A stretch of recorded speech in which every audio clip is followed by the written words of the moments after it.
প্রেগনেন্সিতে অতি পুষ্টিকর কিছু খাবারের নাম আজকে আপনাদেরকে বলবো, যে খাবারগুলো খেলে আপনারা খুব সহজেই অনেক বেশি পুষ্টি পাবেন। প্রেগনেন্সিতে আছে অনেকেই যে অনেক বেশি খাবার খেতে পারে না, এমনকি দেখা যায় অনেকের খাবারের প্রতি অনেক বেশি অনীহা থাকে। তো তাদের জন্য এমন কিছু খাবার রয়েছে যেগুলো খেলে তারা খুব অল্প খাবারেই অনেক বেশি পুষ্টি পাবে। সেরকম একটি খাবার হচ্ছে চিয়া সিড। চিয়া সিডকে সুপারফুড বলা হয়। সুপারফুড মানেই তো বুঝতে পারছেন, এতে অনেক অনেক পুষ্টি উপাদান রয়েছে। মানে এটা অল্প খেলেই কিন্তু আপনারা অনেক বেশি পুষ্টি পেতে পারেন।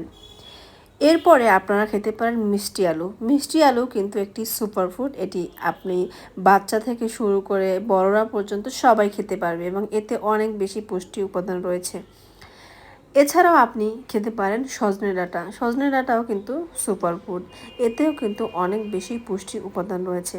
তো এইসব খাবারগুলো যদি আপনারা অল্প অল্প খান তাহলে কিন্তু অনেক বেশি পুষ্টি পাবেন। এরপরে আপনি খাবারের তালিকায় বাদাম রাখবেন অবশ্যই, কেননা বাদামে অনেক বেশি পুষ্টি উপাদান রয়েছে। এটা আপনার একটু গ্যাসের সমস্যা বাড়াবে, কিন্তু আপনি এটা চেষ্টা করবেন আপনি যে 3টা মেন মিল নেবেন প্রতিদিন, সেই মিলগুলোর পরে বাদাম খাবেন। এই খাবারগুলো যদি আপনারা খান তাহলে খুব অল্পতেই আপনারা অনেক বেশি পুষ্টি পাবেন।